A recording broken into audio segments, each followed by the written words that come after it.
આવેલા સર્વને પ્રેમી સલામ પાઠવું છું. આજે હું નીકળ્યો અને લગભગ અડધા કલાક પહેલાં જ મારી પર ફોન આવ્યો અંકલેશ્વરથી. હું તો ઓળખતો જ નહોતો, કોઈની પાસેથી નંબર મેળવીને કરેલો. અને એમણે આ પ્રમાણે કહ્યું, તમારું સેન્ટેનરી મેથોડિસ્ટ ચર્ચમાં હિઝકિયેલ પુસ્તકમાંથી જે શિક્ષણ ચાલે છે એ અમે અમારા ઘરના બધા સાંજે એકઠા મળીને શીખીએ છીએ, એટલે મહેરબાની કરીને પડી ના મૂકશો. હું તો ઓળખતો નથી કોણ છે, કોણે નંબર આપ્યો ને કેવી રીતે મેળવ્યો કંઈ ખબર નહીં, કઈ મંડળીના છે તે આપણે જાણતા નથી. પણ આપણા કરતાં એ ભૂખ્યા છે. આપણે તો આવીએ ના આવીએ તો નહીં આવીએ, પણ પહેલાં તો દરરોજ રાહ જુએ છે સેન્ટેનરી મેથોડિસ્ટ ચર્ચની કે હિઝકિયેલ ચાલશે ને શીખીશું. એટલે પ્રભુ ક્યાં કેવી રીતે તમારો ઉપયોગ કરે છે, વિશેષ કરીને કેનીભાઈનો. કારણ કે બહાર જાય તો કેનીભાઈ થકી જ જાય, બીજું તો કોઈ છે નહીં કે અહીંથી મોકલે. પણ એ પ્રભુ આ કામ અજાણ્યા પ્રદેશોમાં પણ કરી રહ્યા છે અને એ મને આનંદ થયો. એટલે આપણે શીખીએ છીએ એ કેવળ આપણે એકલા નથી, ઘણા બધા આપણી સાથે જોડાય છે. એમણે તો એમ કહ્યું અમે દરરોજ જેમ ઉપલી મેળી વાંચીએ ને એમ શરૂ કરીને શીખીએ છીએ. એટલે કાચા હશે, થોડા ઓછું જાણનારા હશે, એટલે વધારે જાણવા માગતા હશે. પણ આપણે પ્રભુનો આભાર માનીએ, ભલે આપણે સંખ્યામાં ઓછા હોઈએ, પણ પ્રભુનું વચન તો જાય છે. અને એનો આનંદ મને થયો અને તમને થયો હશે, કારણ કે તમે પણ સપોર્ટર છો, આના સપોર્ટર છો, પ્રભુના સપોર્ટર છો. નહીં તો આવો નહીં. સારું, હવે આજની શરૂઆત કરીએ હિઝકિયેલ પ્રબોધકનું પુસ્તક, અને એનો 19મો અધ્યાય અને 12મી કલમથી પડી મૂક્યું હતું.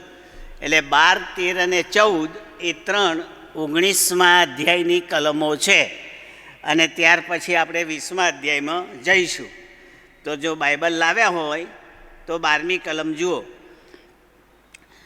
પણ દેવના કોપથી તેને ઉખેડી નાખીને જમીન દોષ્ટ કરવામાં આવી, ને પૂર્વના વાયુએ તેના ફળ સૂકવી નાખ્યા. તેના મજબૂત સોટા ભાંગી નાખવામાં આવ્યા, ને તે ચીમડાઈ ગઈ અને અગ્નિએ તેને ભસ્મ કરી. આ આખી કવિતામય શૈલીમાં એ પ્રજા વિશે લખવામાં આવ્યું છે, એ રાષ્ટ્ર વિશે લખવામાં આવ્યું છે, યહૂદા કુળ વિશે લખવામાં આવ્યું છે. પણ એની ઉપમા કઈ લીધી? પેલી દ્રાક્ષ વેલાની સોટી સાથે. દ્રાક્ષ વેલો સુકાઈ ગયો, સોટીઓને પાડી નાખી, અગ્નિમાં બાળી નાખી. એટલે પ્રભુ ઈસુ પોતાની જાતને દ્રાક્ષ વેલો કહે છે, એ 100% આ હિઝકિયેલ એમની પહેલાં માનતો હોવો જોઈએ. એટલે કહ્યું શું થયું એ પ્રજાનું, એ રાષ્ટ્રનું? તો ફરી વાંચી જવું, સાંભળો. આવું થયું, દેવના કોપથી તેને ઉખેડી નાખીને જમીન દોષ્ટ કરવામાં આવી. એટલે યહૂદી પ્રજાને, યહૂદા કુળને, યહૂદા રાજ્યને જમીન દોષ કરી નાખ્યું. કોણે? ગઈ વખત શીખી ગયેલા નબુખાનનેસર રાજાએ. બધા કોટ તોડી નાખેલા, આગ સળગાવી દીધેલી, મંદિર લૂંટી લીધેલું, મંદિર પણ તોડી નાખેલું.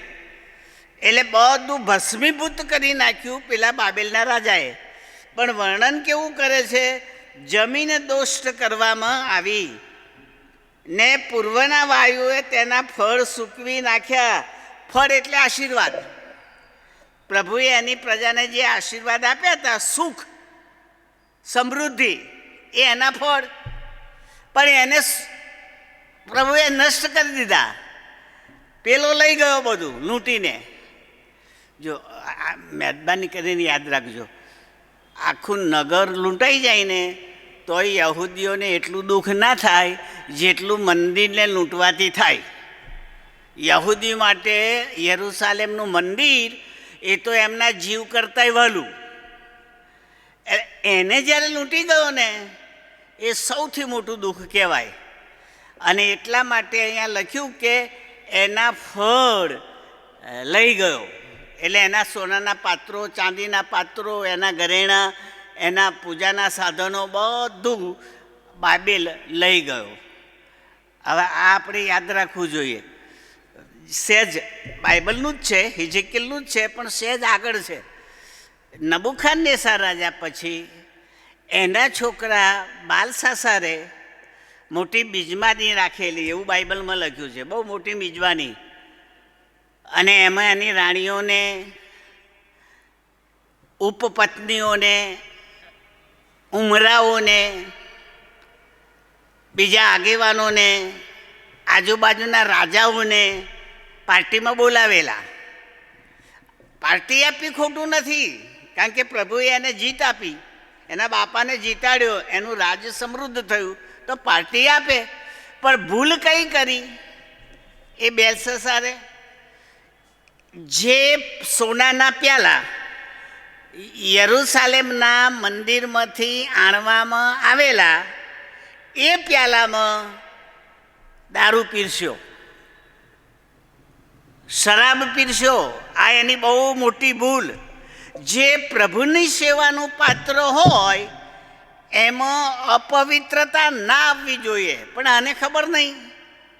એટલે જેવું એણે આ પાત્રમાં દારૂ પીવાનું અને આગેવાનોને વેચવાનું શરૂ કર્યું, તરત જ એ જે ઘરમાં પાર્ટી આપતો હતો એ ઘરની દિવાલ ઉપર આટલો હાથ દેખાયો, આટલો કાંડાથી, આખો નહીં, આ કાંડાવાળો હાથ દેખાયો. અને પછી લખતો હતો, હાથ લખતો હતો. શું લખ્યું એ પણ બાઇબલમાં લખ્યું છે, મેને તકેલ ઉર્ફાશી, એવું લખ્યું. હવે એ જે ભાષા લખી ને હાથે, એ પેલા રાજાને આવડતી નથી, પણ એને નવાઈ લાગી. વગર માણસે ખાલી હાથે આ લખનાર કોણ? એટલે એણે પ્રશ્ન પૂછ્યો કે ભાઈ આ કોણ, શું લખ્યું છે, કોણે લખ્યું છે? એટલે ત્યાં દાનિયેલ ખુલાસો કરે છે, કારણ કે તે વખતે દાનિયેલ આવેલો બેલશાસ્સારના વખતમાં, પકડી ગયેલો નબુખાદનેસ્સર રાજા. ભણવામાં 2 વર્ષ ગયા, અધિકારી બન્યો. નબુખાદનેસ્સર રાજા મરી ગયો, પછી બેલશાસ્સાર આવ્યો.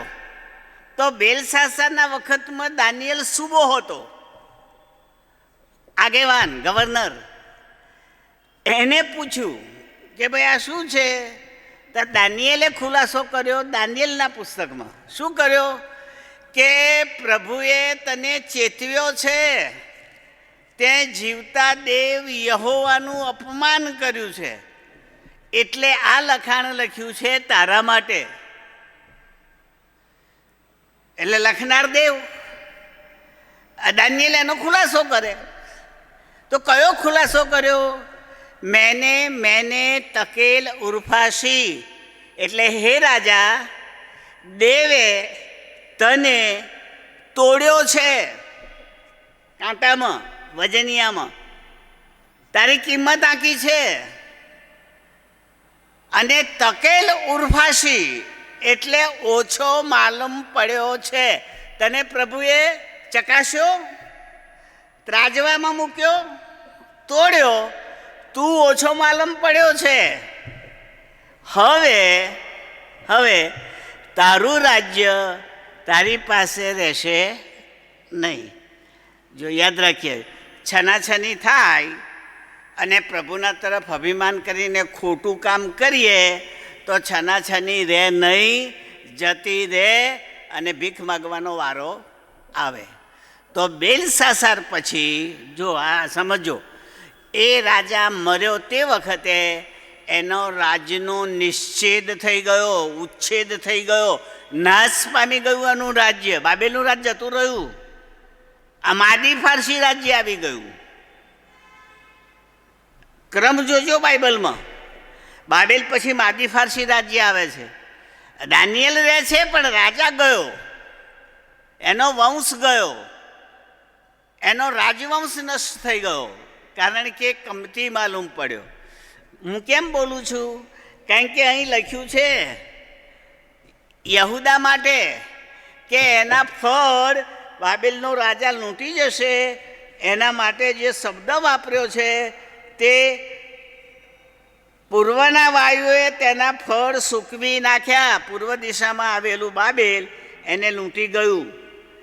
તેના મજબૂત સોટા ભાંગી નાખવામાં આવ્યા, એટલે એના આગેવાનો, એના સરદારો, અધિકારીઓ એ કાપી નાખ્યા, ભાગી નાખ્યા, હરાવી દીધા, મારી નાખ્યા. અને તે ચીમડાઈ ગઈ પ્રજા, યહૂદા કુળ અને યરૂશાલેમ નગરી ચીમડાઈ ગઈ.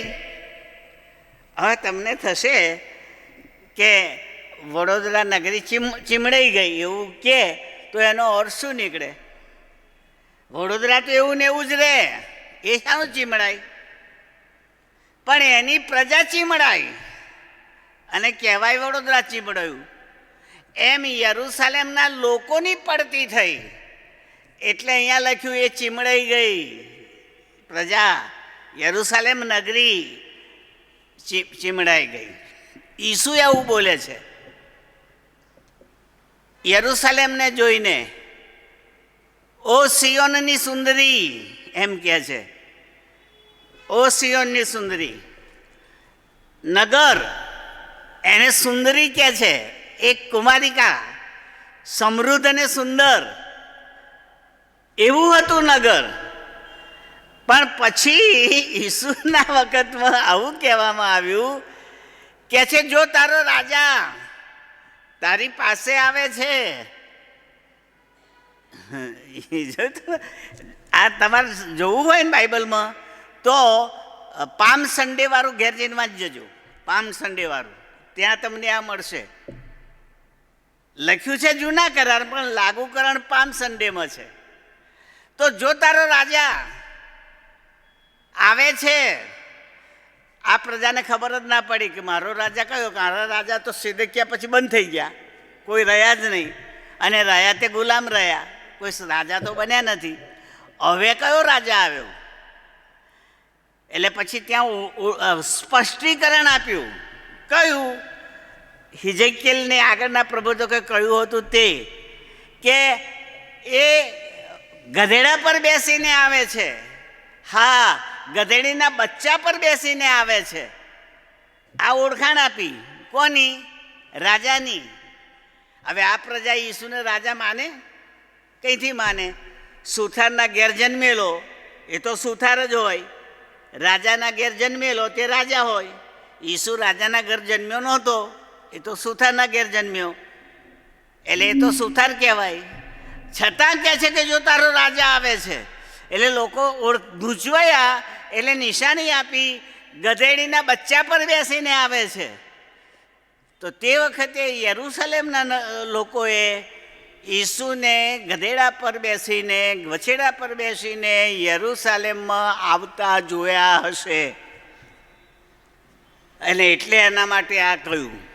હવે એ ઈસુ સાંભળ્યો, એ યરૂશાલેમમાં આવે અને એ રાજા હોય તો આપણું બાઇબલ સાચું, અને જો એ રાજા ના હોય તો આપણે આપણા ધર્મ પ્રમાણે સાચું માનીએ, પણ પ્રબોધક વાણી ખોટી પડે. પણ પ્રબોધક વાણી સાચી પડે માટે ઈસુ ગધેડા પર બેસીને ગયા, ગધેડાના બચ્ચા પર બેસીને ગયા.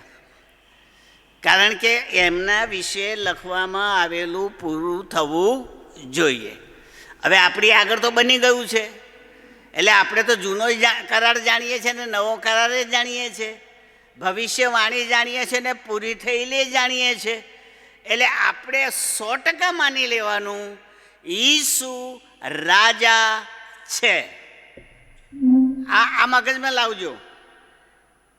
એ 100% માણસ અને 100% દેવ ખરા, મારા ઉદ્ધાર કરનારને મારા તારણહાર ખરા, પણ સાથે સાથે રાજા પણ છે. એ પણ આપણને શિક્ષણમાં મળે છે. પણ એ અત્યારે આ પૃથ્વી પર રાજ કરતા નથી, પડદા પાછળ રહીને રાજ ચલાવે છે. અત્યારે ઈસુ પડદા પાછળ છે. હા, તમને સમજવાની કોશિશ કરું. તમારામાંથી જો નાટક જોવા ગયા હોય ને, નાટક જોવા, તો એની આગળ પડદો હોય છે, પડદો, કર્ટેન. એ જ્યાં સુધી ખુલે નહીં ને ત્યાં સુધી પડદા પાછળ શું છે એ તમને કે મને ખબર પડે નહીં. પણ પડદા પાછળના જે નટનટીઓ હોય ને, અભિનય નેતાઓ, એ બોલે આપણને સંભળાય, કારણ કે માઇક હોય અંદર, એટલે અવાજ સંભળાય, કોઈક છે ભાઈ, કોઈક છે, કોઈક છે, પણ દેખાય નહીં. એ જ્યારે ખુલે ત્યારે આપણને દેખાય કે આ કયું નાટક છે અને કોણ ભજવી રહ્યું છે. બસ એ જ રીતે અત્યારે ઈસુ પડદા પાછળ છે, એ બોલે છે, આપણે સાંભળીએ છીએ, પણ દેખાતા નથી. એનું રાજ્ય ચાલી રહ્યું છે, એ પડદા પાછળથી કહી રહ્યા છે. અદ્રશ્ય ઈશ્વર બોલી રહ્યા છે, પણ એ દ્રશ્ય નથી થયા. પણ દાનિયેલ અને પ્રકટીકરણ બંને એનો ખુલાસો કરે છે. એક સમય એવો આવશે જ્યારે પડદો ખુલશે, ઈસુ ઉતરતા તમે જોઈ શકશો, અને યરૂશાલેમની રાજગાદી પર 1000 વર્ષ સુધી રાજ કરવા બેસશે, અને આપણે એમના અધિકારીઓ બનીશું. એમના દરબારના આપણે અધિકારીઓ બનીશું. એ દાનિયેલ પણ કહે છે ને પ્રકટીકરણ પણ કહે છે. એટલે હું માનું છું જે દાડે પડદો ખુલ્યો એ દાડે રિયલ ઈસુ રાજા તરીકે દેખાશે, અને એ સદાકાળ રાજ કરશે. એના રાજનો અંત આવશે નહીં. આ મેં બહાર કેમ ગયો? કારણ કે અહીંયા લખ્યું છે, એટલે યરૂશાલેમ માટે સુંદરી શબ્દ વાપર્યો છે, અહીંયા આગળ પણ સ્ત્રી શબ્દ વાપર્યો છે, અને એના માટે લખ્યું કે ચીમડાઈ ગઈ, અગ્નિએ એમને ભસ્મ કર્યા, એટલે બાળી નાખ્યું, યરૂશાલેમ બાળી નાખ્યું. ચાલો 13મી કલમ. હમણાં તેને અરણ્યમાં સૂકાને નિર્જેદ પ્રદેશમાં રોપવામાં આવી છે. હાલેલુયા. બાળી નાખ્યું. દ્રાક્ષવેલી નિસ્ત નાબૂદ થઈ ગઈ, પણ રોપા ઉપાડીને લઈ ગયા. એ કલમ કરેલા રોપા, દેવ સાથે જોડાયેલા રોપા, એટલે પેલા આગેવાનો દાનિયેલ, સાદ્રાક, મેશાક ને અબેદનગો, હિજકીએલ અને બીજા પ્રબોધકો, જેઓને પ્રભુ ત્યાં લઈ ગયા, બાબેલમાં લઈ ગયા. એટલે એનું વર્ણન આવ્યું હોય. કેવું આવ્યું? બહુ સરસ વર્ણન આવ્યું. જુઓ, સાંભળો. આવું વર્ણન છે કે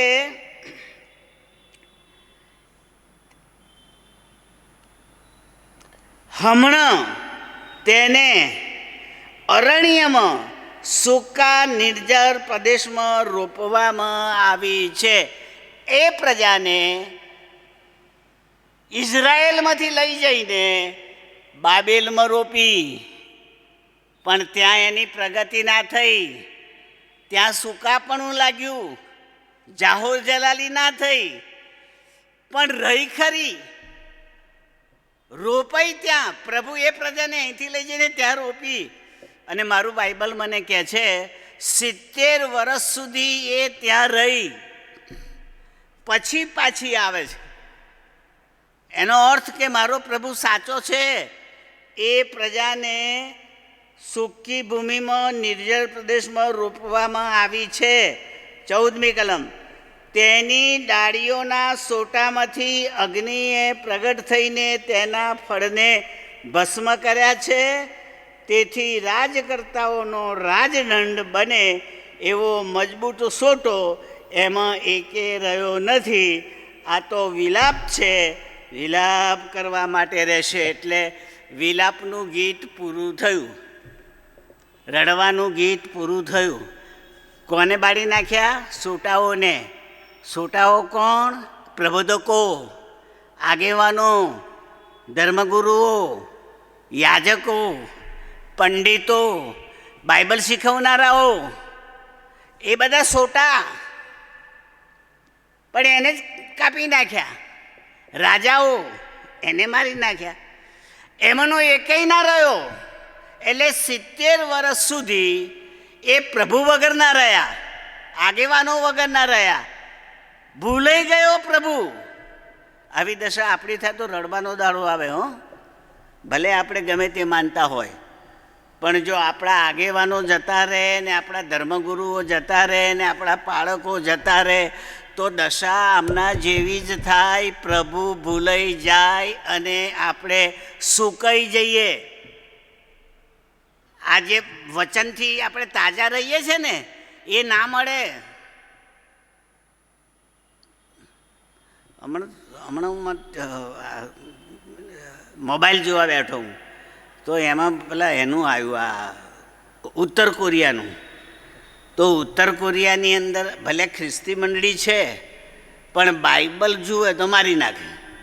તું તાર ધર્મ પાડતો હોય તો પાડ, પણ બાઇબલ ના હોવું જોઈએ. તો ઘરમાં બાઇબલ નહીં, એમના ભજન સ્થાનમાં બાઇબલ નહીં, તો પછી હવે કયું બાઇબલ શીખે? ગોખ્યું હોય એટલું, મોડે કર્યું હોય એટલું. એટલે મોડે કરવાનો ફાયદો એમને મળી રહ્યો છે. બાઇબલ રખાતું નથી. સામ્યવાદી દેશ છે, ઈશ્વરમાં માનતો નથી. કોઈ પણ ધર્મનો કોઈ પણ પ્રતીક એમના દેશમાં ના ચાલે. તો આવી દશા તો ત્યાં છે. એવી દશા આપણને મળે તો શું થાય? આપણે તો ભૂલી જઈએ, મોડે ના કર્યું હોય તો, ના શીખ્યા હોય તો. એટલે પ્રભુ જ્યારે તક આપે છે ત્યારે આપણે આપણા સંતાનોને, આપણા ભવિષ્યની પેઢીને અને આપણે પોતે જેટલું બની શકે એટલું વચન મોઢે રાખવા કોશિશ કરીએ, મગજમાં રાખવા કોશિશ કરીએ. કારણ કે દુકાળ વખતે એ કામમાં આવે. કયો દુકાળ? ખાવાનો દુકાળ નહીં, વચનનો દુકાળ. બાઇબલમાં લખ્યું છે વચનનો દુકાળ પડશે. એક પાદરીને 10 માણસો જબ્બો પકડીને કહેશે અમને બાઇબલ શીખવાડો, અમને બાઇબલ શીખવાડો. પણ પેલા પાદરીથી બોલાશે જ નહીં. બંધી હશે રાજાની. જો મોં ખોલ્યું તો મરી જઈશ. પ્રભુની વાત નહીં કહેવાની. 10 ભૂખ્યા માણસો, બાઇબલમાં લખેલું કહું છું, 10 માણસો શાસ્ત્રીઓની જબ્બાની કોર પકડીને વિનંતી કરશે અમને પ્રભુના વચનો કહો. પણ કોઈને કહેવામાં આવશે. ખ્રિસ્ત વિરોધી જ્યારે આવશે ને ત્યારે આપણી દશા આવી જ થશે. એ પહેલાં આપણે પહોંચી જઈએ તો સારું, નહીં તો દશા બગડી જાય. હું એવું માનું છું. એ પહેલાં ઉપર જતા રહીએ તો સારું, નહીં તો હોવા છતાંય ખાવાનું ના મળે. વાલાભાઈ બહેનો,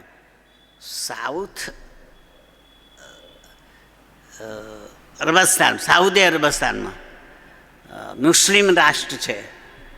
અને અહીંથી જે સાઉથ અરબીમાં ગયા એમાં આપણા પીકે દાસના છોકરા હાબેલ, ડૉક્ટર હાબેલ હતા એ બાજુ. એમના કહેવા પ્રમાણે કહું છું, મેં તો એમને કંઈ પૂછ્યું નહોતું, એમના કહેવા પ્રમાણે. અને એ ગયા ને ત્યારે એમના ખિસ્સામાં નાનો નવો કરાર હતો એમના કહેવા પ્રમાણે. તો એરપોર્ટ પર કાઢી લીધો, ના લેવા દીધો. તો એનો અર્થ તો એ થયો કે સાઉથ અરેબિયામાં પણ બાઇબલ લઈ જવા દેતા નથી. પણ ખ્રિસ્તી મંડળી તો છે. એટલે તમે જો કેટલો ખ્રિસ્તી મંડળી છે, માણસો ભૂખ્યા છે પણ ખાવાનું મળતું નથી. આનું નામ છતવાળો દુકાળ. અછતવાળો નહીં, છતવાળો દુકાળ. આપણી પાસે બાઇબલ છે પણ મંડળીના ઘણા બધા માણસો ભૂખ્યા મરે છે. નથી ઘરમાં ખાવાનું મળતું, નથી દેવળમાં આવતા. હવે આપણી કશ્મીરની ઋતુ આવશે ને ત્યારે 40 દાડાનો ઉપવાસ લોકો કરશે. ત્યારે આપણે તો રવિવારે જો દેવળમાં આવતા હોય તો અઠવાડિયાને 1 જ દાડો ખાધું કહેવાય. 6 દાડા તો ભૂખ્યા કહેવાય કે નહીં? આવીએ જ નહીં દેવળમાં. અને કોઈ શીખવનારું ના હોય. અને ઘરમાં વાંચીએ તો સમજાતું ના હોય તો ભૂખ્યા ના ભૂખ્યા. કોઈની આગળ પીરસવા માટે થાળી મૂકી હોય અને પછી એના હાથ બાંધી દે તો શું ખાય? છોડવા તો પડે ને. તો બાઇબલ આપણી પાસે છે, પણ સમજ શક્તિ આપણા હાથ ખોલે, આપણી આંખ ખોલે, આપણી બુદ્ધિ ખોલે તો આ સમજાઈને ખવાય. એના માટે પ્રભુએ સેવકો આપ્યા છે, પાદરીઓ આપ્યા છે, ધર્મગુરુઓ આપ્યા છે, ફાધરો આપ્યા છે, સેવકો આપ્યા છે. આ બધા એટલા માટે આપ્યા છે કે એ આપણા મગજના બંધનોને ખોલે અને મગજની અંદર પ્રભુના વચનો થોડા થોડા જાય તો આપણે જીવતા રહીએ. આ બહુ મોટો એ આવશે 20મા અધ્યાયમાં. કારણ કે માણસને જીવવું હોય તો એ પ્રભુની આજ્ઞાઓને વિધિઓ પ્રમાણે જીવે તો જીવતો રહે, નહીં તો મરે. તો એ આજ્ઞા અને વિધિઓ બાઇબલ વગર કોણ શીખવાડે? અને પ્રભુએ એને શીખવનારા આપણને પૂરા પાડ્યા છે, શિક્ષકો અને બોધકો. એ પણ એક વખત આપણને નહીં મળે, એને અહીં વર્ણનમાં આ પ્રમાણે કહ્યું છે. આ છેલ્લો ભાગ. તેથી રાજકર્તાઓ રાજદંડ બને એવા મજબૂત સોટા એમાં એકે રહ્યો નથી. આ તો વિલાપ છે અને વિલાપ કરવા માટે રહેશે. એટલે એકેય માણસ એવો રહ્યો નહીં જે ફરી રાજા બને, અમને ફરી સત્તા મળે એવું કોઈ રહ્યું નહીં.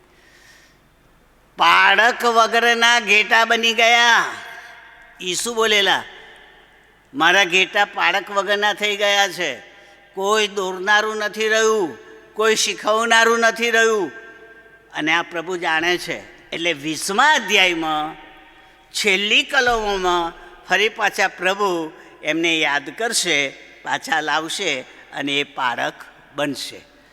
પણ તે પહેલાં 19મો અધ્યાય એ તો વિલાપ ગીતનો છે, રડવાનો છે, પશ્ચાતાપનો છે, પ્રભુની આગળ પાપ કબૂલાત કરવાનો છે. એ આપણે પૂરો કર્યો. હવે 20મો અધ્યાય કાઢો. ઇઝેકીએલનું પુસ્તક, એનો 20મો અધ્યાય. 7મા વર્ષના 5મા માસની 10મીએ એવું બન્યું કે ઇસરાયેલના વડીલોમાંના કેટલાયે યહોવાની સલાહ પૂછવા માટે આવીને તેમની આગળ બેઠા. જો 7મું વર્ષ આપ્યું છે, 5મો મહિનો આપ્યો છે અને 10મો દિવસ આપ્યો છે. મહિનાનાય નામ નથી, વર્ષનાય નામ નથી, દિવસનાય નામ નથી. અંકો છે, અંકો. 10 વર્ષ 7 મહિના, 7 વર્ષ 10 મહિના અને 6 દિવસ, આવું. એનું કારણ એ યહૂદી પાસે કેલેન્ડર જ નહીં હોય. ત્યારે પછી પેલા 7 વર્ષ કંઈથી ગણવાના? તો મને લાગે છે કે એમને પકડી ગયા બાબેલમાં, એના દાડા ગણતા હશે. આ 1 વર્ષ થયું ગુલામીમાં, આ બીજું થયું, આ ત્રીજું થયું, એમ નથી ગણતા? એમ એ પ્રજા ગણતી હશે. એટલે હિજકીએલ અહીંયા કહે છે 7મા વર્ષ થયું ગુલામીમાં, એનો 10મો મહિનો આવ્યો અને એની 5મો મહિનો આવ્યો અને એની 10મો દિવસ આવ્યો. ત્યારે એ દેશમાં રહેનારા વડીલો એકઠા થયા, પ્રભુને યાદ કરવા લાગ્યા અને કહે છે સલાહ પૂછવા માટે આવીને મારી આગળ બેઠા. મારી આગળ એટલે હિજકીએલની આગળ. એ ત્યાં છે, એને પકડી ગયા છે. તો કયા વર્ષના, કયા મહિનાના, કયા દિવસે લોકો એકઠા થઈને હિજકીએલ પાસે ગયા એનું ચિત્ર આપ્યું છે, જેથી સાચું છે એ નક્કી થાય. કાવ્ય નહીં, કાલ્પનિક નહીં, હકીકત, ઇતિહાસ બન્યો. એટલે હિજકીએલ કહે છે મારી પાસે આવીને બેઠા. બીજી કલમ. એટલે યહોવાનું વચન મારી પાસે આવ્યું. જોયું? પેલા આવીને બેઠા, તરત જ પ્રભુએ હિજકીએલની સાથે વાત કરી કે હવે તું બોલ, હું કહું છું એ કે જ્યાં સુધી તમે દેવળમાં ના આવો ને ત્યાં સુધી બાઇબલ તમારી સાથે વાત કરી શકે નહીં. બાઇબલની વાત સાંભળવી હોય તો તમારે એકઠા થવું પડે અને ભજનમાં આવવું પડે, સંગતમાં આવવું પડે, સેવકને સાંભળવા પડે, પ્રશ્નો પૂછવા પડે, ભૂખ બતાવવી પડે, તો તમને લાભ થાય. હવે એ તો અત્યારે બની રહ્યું છે, પણ ઘરખાનગી. આ પેલા જે મને ફોન કર્યો ને એને ભૂખ લાગી હશે એટલે કહ્યું, નહીં તો ના કે. કોઈ અત્યારે પોતાના કામમાંથી ફ્રી નથી પડતા, પણ લોકો ભૂખ્યા તો છે જ. એ વાત અહીંયા આવી કે પ્રભુએ એની સાથે વાત કરી, મારી પાસે આવ્યું. હવે શું વાત કરી સાંભળો. હે મનુષ્ય પુત્ર, એટલે હિજકેલ, ઇસરાયેલના વડીલો સાથે વાત કર. તારી પાસે આવ્યા છે, તું એની સાથે વાત કર અને કે પ્રભુ યહોવા કહે છે કે શું તમે મારી પાસેથી ખબર કાઢવા આવ્યા છો? પ્રશ્ન પૂછે છે. પ્રભુએ કહ્યું મો હિજકેલનું, પણ બોલ્યા શું? મારી ખબર કાઢવા આવ્યો છો? મારી મુલાકાત લેવા આવ્યા છો કે જાણવા આવ્યા છો કે હવે અમને યાદ કરો છો કે નહીં? ભૂલી ગયા કે અમને તમારી નજરમાં યાદ કરવાનું ભૂલી ગયા છો કે શું? આ હિજકેલ દ્વારા પ્રશ્ન પ્રભુને પૂછવામાં આવ્યા છે. તો પ્રભુ યહોવા કહે છે કે મારા જીવના સમ કે હું તમારા પ્રશ્નનો ઉત્તર આપીશ નહીં. સાંભળજો, લોકો પ્રબોધકને પૂછે અને પ્રબોધક પરમેશ્વરને જણાવે, એટલે પરમેશ્વર એનો ઉત્તર પ્રબોધકને આપે અને પ્રબોધક લોકોને કહે. આ મેથડ મૂસાના વખતમાં હતી. મૂસાના વખતમાં લોકો મૂસાને પૂછતા, ત્યારે મૂસા પહેલાં પ્રભુની આગળ જઈને પ્રાર્થના કરતો, ત્યારે પ્રભુ મૂસાને કહેતા જા જઈને આવું કે, એટલે એ પાછો લોકોને કહેતો હતો. આ મેથડ હિજકેલમાં હશે એટલા માટે લોકો હિજકેલ પાસે આવ્યા, પણ પરમેશ્વરે તો ઘસીને ના પાડી, સમ ખાઈને ના પાડી. મારા જીવના સમ, હું તમારા પ્રશ્નોનો જવાબ આપવાનો નથી, ઉત્તરનો જવાબ નહીં આપું. 4 કલમ. હે મનુષ્ય પુત્ર, શું તું તેમનો ન્યાય કરશે? શું તું તેમનો ન્યાય કરશે? પ્રશ્ન પૂછ્યું છે. હે મનુષ્ય પુત્ર, શું તું તેમનો ન્યાય કરશે? પછી પૂર્ણ વિરામ આપ્યું છે. પછી શું તું તેમનો ન્યાય કરશે? પાછો પ્રશ્ન પૂછ્યો છે. એટલે પહેલો પ્રશ્ન સાંભળી લો. પહેલો પ્રશ્ન હિજકેલને શું કહે છે કે તું એનો ન્યાય કરીશ, એમનો કરી શકીશ? અને પછી હિજકેલને કહે છે ખરેખર કરી શકીશ તું એમનો ન્યાય? ના થઈ શકે, કારણ કે આ તો આડી પ્રજા, ગુલામગીરીમાં સીધી ના રહે. કઠણ હૃદયના માણસોને આપણે બાઇબલ શીખવી શકીએ નહીં.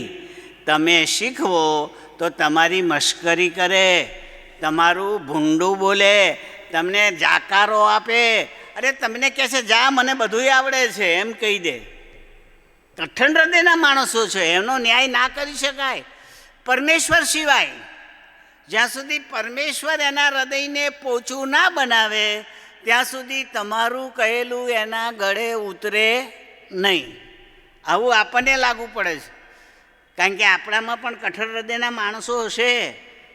54 રવિવાર પ્રભુને સાંભળ્યા હોય પણ એકેય વચન માનતા ના હોય એવાય હશે ખ્રિસ્તીઓ.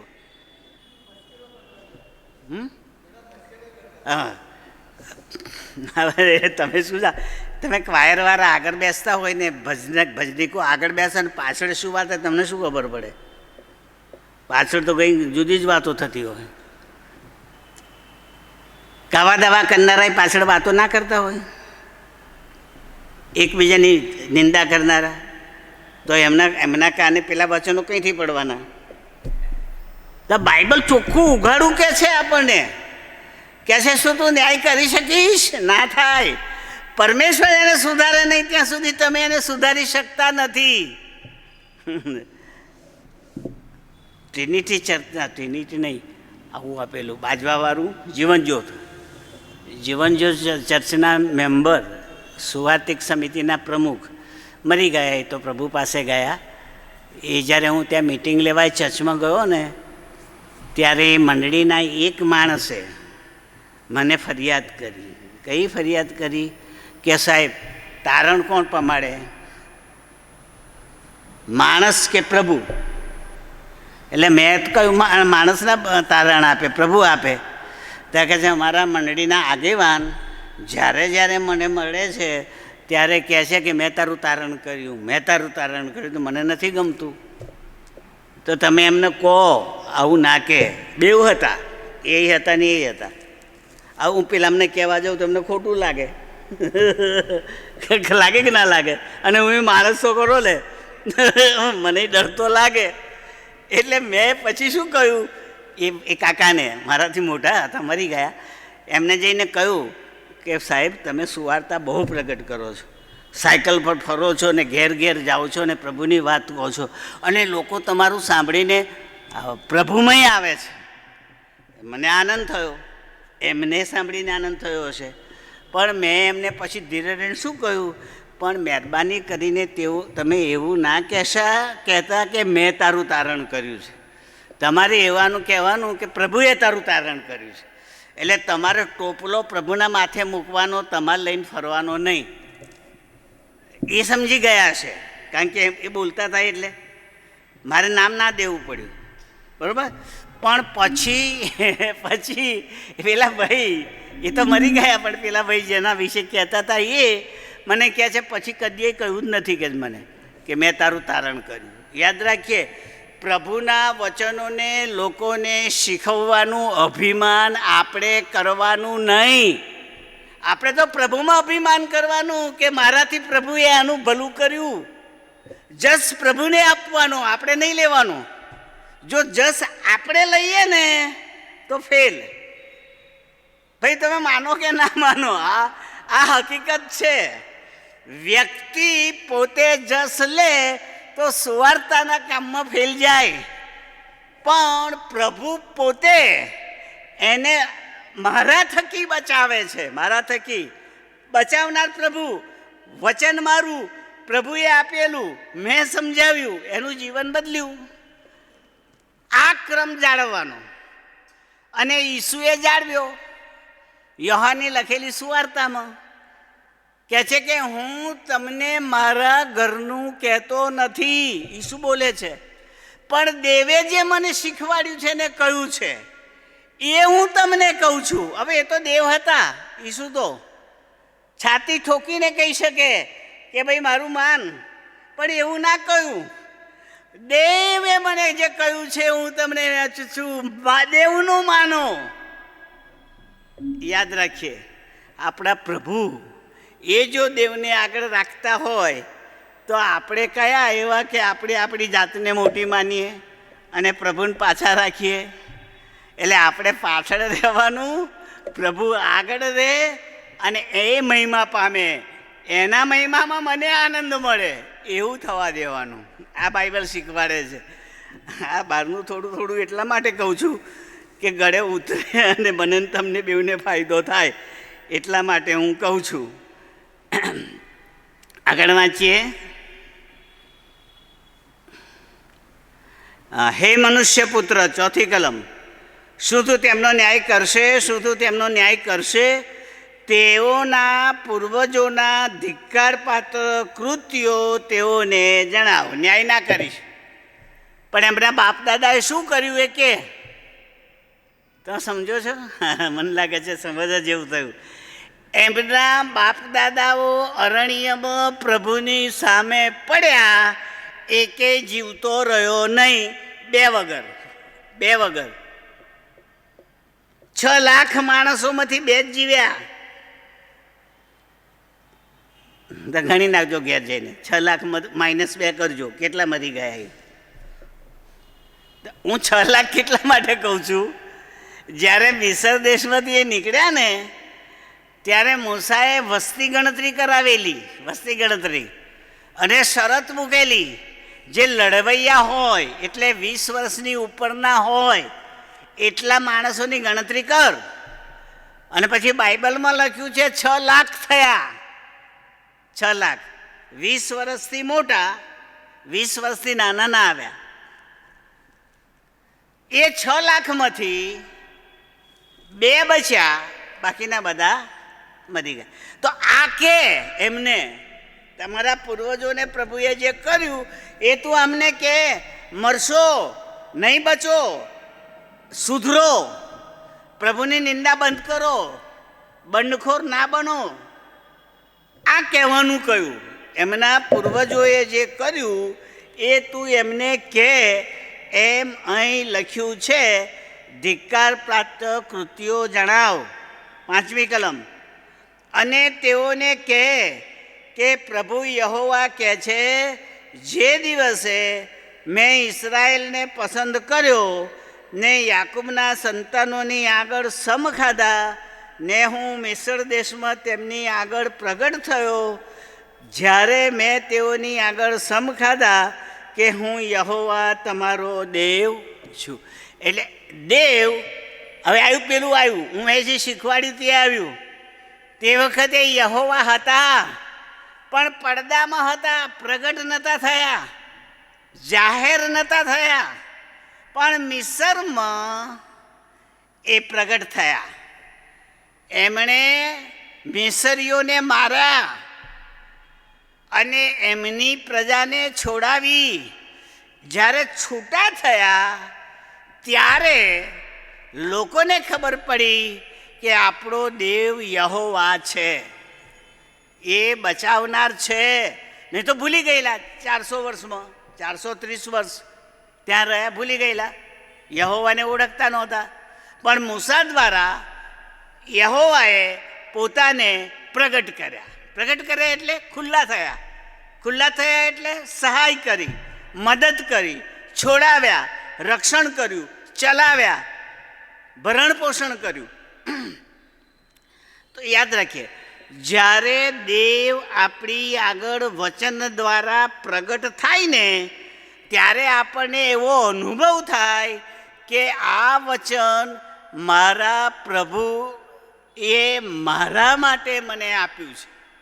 વાંચવા માટે નહીં, સ્ટડી બુક નહીં, પીએચડી થવા માટે નહીં, જીવનમાં પ્રભુનો પ્રત્યક્ષ અનુભવ થાય માટે આ વચન આપણને આપવામાં આવ્યું છે. એટલે હું આવું માનું છું, તમે જ્યારે ઈસુ પર વિશ્વાસ કરો ને ત્યારે આ બાઇબલ જેટલું સમજાય એટલું વગર વિશ્વાસવાળાને સમજાય નહીં. ભણેલો વધારે હોય, જ્ઞાન વધારે હોય, પણ બાઇબલ ના સમજાય. બાઇબલ તો ઈશ્વર સમજાવે, આત્મા સમજાવે, અને એ તો વિશ્વાસીને મળે, અવિશ્વાસીને ના મળે. એટલે વિશ્વાસ કરવાથી આપણે પ્રભુના વચનોને સારી રીતે પામી શકીએ છીએ અને એ પ્રમાણે જીવી શકીએ છીએ. એટલે વિશ્વાસ તો આપણો મજબૂત હોવો જ જોઈએ, એ આ વચન દ્વારા આપણને જણાવે છે. એટલે લખ્યું કે હું તમારી આગળ પ્રગટ થયો. 6ઠી કલમ. તે દિવસે મેં તેઓની આગળ સમ ખાધા કે હું તેઓને મિસર દેશમાંથી કાઢીને એવા દૂધ મધની રેલછેલવાળા દેશમાં લાવું કે મેં આગળથી તેમને વાસ્તે પસંદ કરી રાખ્યો હતો ને જે સર્વ દેશોની શોભા છે. હાલેલુયા. શોભાવાળો, રળિયામણો, દૂધ મધની રેલછેલવાળો દેશ યહોવાએ આ પ્રજાને પસંદ કરી તે પહેલાં નક્કી કરી રાખેલો. આ તમે સમજ્યા હું કહું છું તે? બાઇબલ યહૂદીઓ માટે હોય તો ગયું, આપણા માટે કશુંય નહીં. એમને ઇઝરાયલ મળ્યો ને એ મરે કે જીવે, આપણે શું લેવા દેવા? પણ આ આપણું છે, આ વચન આપણું છે.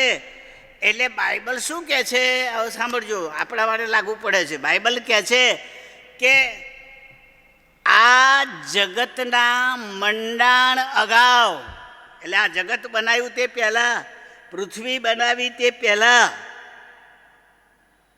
તારણ પામનારાઓ માટે જે વારસો આપવાનો છે તે દેવે નક્કી કરી લીધું છે. એટલે આપણે જે બચી ગયા, આપણને આકાશમાં જે બદલો ને રાજ્ય ને વેતન આપવાનું છે આના કરતાં સારું, એ તો મારા જન્મ પહેલાં પ્રભુએ નક્કી કરી લેવું.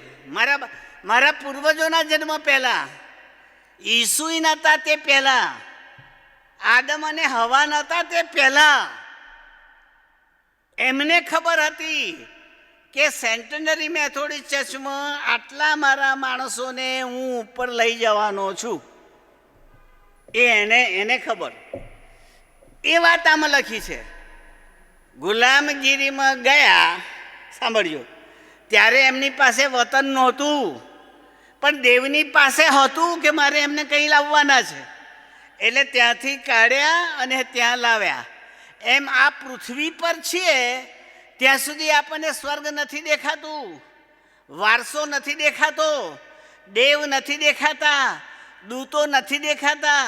આ તો બધું વિશ્વાસથી માનીએ છીએ, વિશ્વાસના કારણે ખાતરી કરીએ છીએ કે છે. દેખાતું તો છે નહીં, પણ મારા પ્રભુને તો બધું દેખાય છે. એને ખબર છે કે આ વિશ્વાસીને મારે એના મરણ પછી અહીં લાવવાનો છે, આ આપવાનું છે, હું અહીં એને રાખીશ. એ તો એણે નક્કી કર્યું. એણે નક્કી કર્યું ને મને જન્મ આપ્યો. કયા ગામમાં ને કોની ત્યાં જન્મ્યા એ મને જ ખબર નહોતી. મારું ગામ પાળજ, હું પાળજમાં જન્મ્યો ત્યારે મને ખબર નથી કે વડોદરાના સેન્ટેનરી ચર્ચમાં હું બાઇબલ શીખવીશ. કઈથી ખબર હોય? ગામડીઓ, ભણવાની વ્યવસ્થા નહીં, મિશન સ્કૂલે ભણાવ્યો. તમને હસવું આવશે, મારી એસએસસીની પરીક્ષાનું પેલું ફોર્મ ભરવાનું હતું ને, 45 રૂપિયા અમારા ઘરમાં નહોતા. તે વખતે ફોર્મના 45 રૂપિયા હતા, 45 રૂપિયા. એ ભરવાના મારી પાસે નહોતા. ફોર્મ ભરવાનું થયું ત્યારે હું 4 ગામ ફર્યો. મારા બાપાએ કહ્યું એ પ્રમાણે કે ભાઈ ત્યાં જા, ફલાણા. કોઈએ ના આપ્યા. ફોર્મ ભરવાની છેલ્લી તારીખ આવી, છેલ્લી તારીખ. હું તો છોકરો, હું શું કરું? પછી મારી માએ મને કહ્યું કે છેલ્લે છે તાર મામા કેમ નાખીજો ને. મામાએ ના પાડેલી, તોય પાછો ગયો અને કે મામા કાલે છેલ્લી તારીખ છે. એ કોઈની પાસેથી ઉછીની લાઈન મને આપ્યા. ત્યારે મેં ફોર્મ ભર્યું, હું એસએસસી થયો અને પ્રભુએ મને કોલેજ સુધી પહોંચાડ્યો અને અહીંયા હાઈસ્કૂલના ટીચર બનાવ્યો. આ બધું શાંતિલાલના પ્રતાપે નહીં, એ મારા પ્રભુએ નિર્માણ કરેલું તે. એવું જ તમારા મારા માટે સ્વર્ગમાં છે. તમારી વેલ્યુના કારણે તમે સ્વર્ગમાં નથી, તમારી બુદ્ધિના કારણે તમે સ્વર્ગમાં નથી, પણ પ્રભુએ તમારા માટે નિર્માણ કર્યું છે. એ તમને લઈ જવાના છે. એટલે તમારો વિશ્વાસ બેસે છે, એટલે તમને પ્રભુ પ્રેમ થાય છે, એટલે તમને વચનો ગમે છે. તમે એટલે સાંભળનાર બધા, કારણ કે આપણે આટલા સાંભળીએ છીએ, બીજાએ સાંભળશે, પણ એ બધાને ખબર પડશે કે પ્રભુએ મારા માટે આગળ જગ્યા તૈયાર કરી છે. એમાં ચોક્કસ મને લઈ જશે અને એમની પાસે રાખશે. આ વચન પ્રભુએ આપ્યું છે, તે યાદ રાખવું જોઈએ. 7મી કલમ. મેં તેઓને કહ્યું, તમે સર્વ તમારી દ્રષ્ટિને જે પ્રિય પણ ધિક્કાર પાત્ર વસ્તુઓ છે તેઓને ફેંકી દો. હિજકિયેલ કહે છે, તમને જે ગમે છે પણ પ્રભુને જે નથી ગમતી એવી વસ્તુને ફેંકી દો ને મિસરની મૂર્તિઓથી પોતાને ભ્રષ્ટ ન કરો. હું યહોવા તમારો દેવ છું. હવે અહીં આ વાંચ્યા પછી મને આવું લાગ્યું કે આ લોકો મિસરમાંથી નીકળ્યા ને ત્યારે એ દેશની મૂર્તિઓ એમને ગમતી હશે અને સાથે લઈને આવ્યા હશે ચોક્કસ, અને એ એમને નડ્યું. યાદ રાખીએ, જે વસ્તુ આપણને ગમે એ આપણા માટે સારી, પણ જે વસ્તુ પ્રભુને ગમે એ પ્રભુ માટે સારી. હવે નિર્ણય આપણે કરવાનો કયો, મારે કોનું કરવાનું, મને સારું લાગે એ કે પ્રભુને સારું લાગે એ. તો હિજકેલ કહે છે તમને મૂર્તિ સારી લાગે છે તો ફેંકી દો, તમને વ્યસન સારું લાગે છે તો ફેંકી દો, તમને મોટાઈ સારી લાગે છે ઈસુના નામમાં ફેંકી દો, અહંકાર સારો લાગે છે ફેંકી દો. તમને જેટલું સારું લાગે છે પણ પ્રભુને જે સારું લાગતું નથી એવું મને ગમતું હોય તોય મારે નાખી દેવાનું છે, કારણ કે મારે મારા પ્રભુને ગમતું જીવન જીવવાનું છે. હવે આવું ઈસુએ કરેલું. જાણો છો પેલા 5,000ને જમાડ્યા ત્યારે ખાવાનું આપો તો કે 300 દિનારની રોટલી લાવીએ તોય ના થાય, તો કે કોઈને શોધો તો એક છોકરો મળ્યો 5 રોટલી ને 2 માછલીવાળો. તો ઈસુએ કહ્યું બેસાડી દો બધાને પંગતમાં, બધાને બેસાડી દીધા.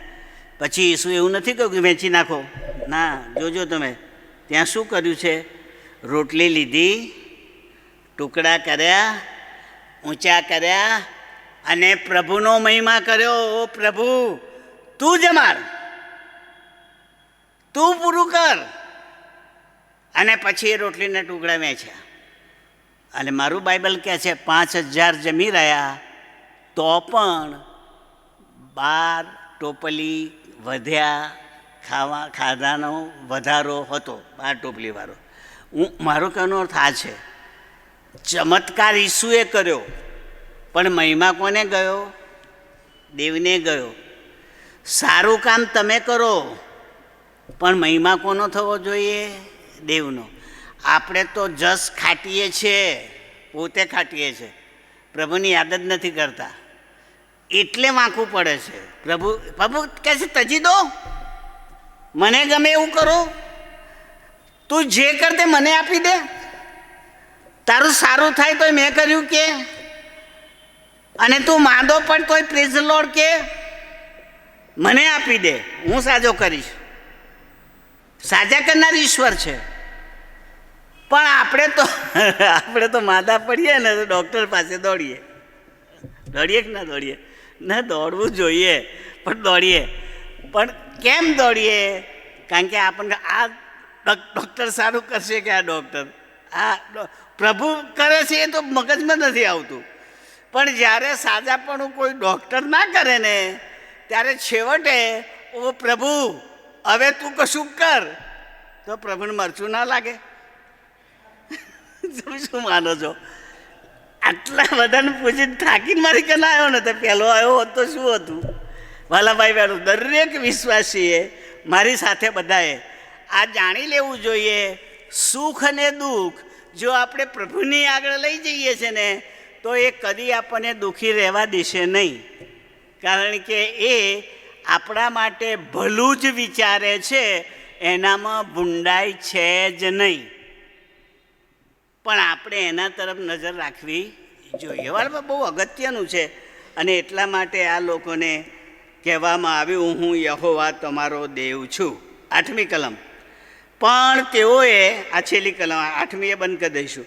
પણ તેઓએ મારી વિરુદ્ધ દંગો કર્યો છે, એટલે વિરોધ કર્યો છે, મારું વચન સાંભળવા ચાહ્યું નહીં.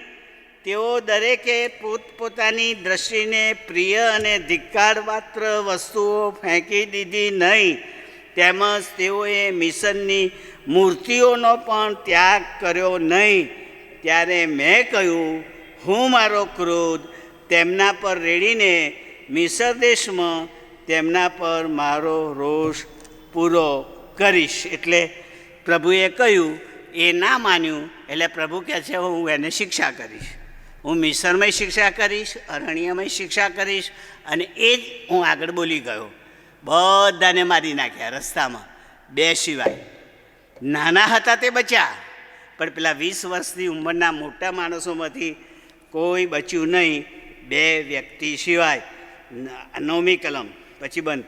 પણ મિસર દેશમાંથી તેમને કાઢી લાવતા મેં જે પ્રજાઓના દેખતા મારી ઓળખાણ તેઓને આપી હતી તથા જેઓની સાથે તેઓ રહેતા હતા તેઓના દેખતા તેને બટ્ટો ન લાગે એવું મેં મારા નામની ખાતર કર્યું. એટલે પ્રભુએ તો ઠરાવ જ કરી નાખેલો, કંઈ નહીં બચાવું, બધાને મારી નાખીશ, કોઈને એ દેશમાં નહીં જવા દઉં. પણ પ્રભુના નામને બટ્ટો ના લાગે એટલે પ્રભુએ 2 તો બચાવ્યા, 2ને તો સાચવ્યા. ટૂંકમાં આપણી મંડળીના બધા સદસ્યોને સ્વર્ગમાં જગ્યા મળશે એવી ગેરંટી આપી શકીએ નહીં. પ્રભુ જેને પસંદ કરે છે, પ્રભુ જેને તારણ આપે છે, પ્રભુ જેને પોતાનો માને છે એને ઉપર લઈ જવા આવશે. યાદ રાખજો બધા, આખી મંડળીને નહીં. એટલે શું કરવું જોઈએ? આખી મંડળીએ વિશ્વાસુ બની જવું જોઈએ, આખી મંડળીએ તારણ પામી લેવું જોઈએ. હજુ પણ આળસુ હોય અને પ્રભુને ન ગમે એવા વાનાને પકડી રાખ્યા હોય તો આ નક્કી કરી લેવું જોઈએ કે આ જગતની મુસાફરીમાંથી ચાલતા ચાલતા જ્યારે આપણે કનાન દેશમાં જઈશું, સ્વર્ગીય કનાનમાં જઈશું, ત્યારે બધા નહીં હોય. પ્રભુનું માનીને વિશ્વાસી જીવન જીવનારાઓ જેને પ્રભુએ પસંદ કર્યા છે એને લઈ જશે. હવે આની છેલ્લી વાત કહીને આજે બંધ કરું. છેલ્લી વાત, જ્યારે ઈસુ લેવા માટે આવશે ને પહેલાં પુનરુત્થાનમાં, મરેલા જીવતા થશે ને, ત્યારે પ્રભુએ કહ્યું છે કે જે મારામાં ઊંઘી ગયા છે, એટલે ઈસુમાં, ખ્રિસ્તમાં ઊંઘી ગયા છે, તેઓ પહેલાં ઉઠશે. પહેલાં ઉઠવાની વાત આવી અને એ મારી સાથે પારાદેશમાં આવશે. એટલે પુનરુત્થાનમાં બધા નહીં ઉઠે. એટલે મને લાગે છે કે જો હું વિશ્વાસ ના કરું, પ્રભુએ મને એનો ના ગણ્યો હોય તો હું કબરમાંથી ઊભો ના થઉં. પણ વિશ્વાસ કરનારા લોકો, તારણ પામનારા લોકો ઉઠશે પહેલાં પુનરુત્થાનમાં અને ઈસુની સાથે પારાદેશમાં જશે. તો રહી ગયાનું શું? એનો વિચાર કરવો પડે કે નહીં? ભાઈ આપણી વાત કરીએ, આપણે ખ્રિસ્તી હતા, 54 રવિવાર ભરતા હતા, પણ વિશ્વાસ નહોતા કરતા. એટલે કબરમાં ગયા, પછી ઉઠ્યા નહીં. અને ઉઠ્યા નહીં એટલે પછી શું થયું? પારાદેશમાં ગયા નહીં. પારાદેશમાં ગયા નહીં તો હવે કંઈ ગયા? તો કબરમાં રહ્યા. તો કબરમાં રહ્યા એ બીજા પુનરુત્થાનમાં ઉઠે. પણ બીજું પુનરુત્થાન ક્યારે? ન્યાય કરવા બેસે ત્યારે. તો પછી ન્યાય કરવા બેસે ત્યારે તો એમનું સ્વર્ગ તો છે જ નહીં. સ્વર્ગમાં તો ફેલ ગયા. એટલે એમને ન્યાય કરીને જવાનું કંઈ? ખાડામાં, નર્કમાં. તો યાદ રાખજો, ચેતવણી છે આ પ્રબોધકની ચેતવણી મને તમને લાગુ પડે છે. જો મારા માટે ઈશ્વરે સ્વર્ગ તૈયાર કર્યું છે તો મારે એની પર ભરોસો રાખવાનો, એને રાજી રાખવાનો અને એના કહ્યા પ્રમાણે જીવવાનું. પ્રભુ આ સમજવાને આપણી સહાય કરો. આમીન.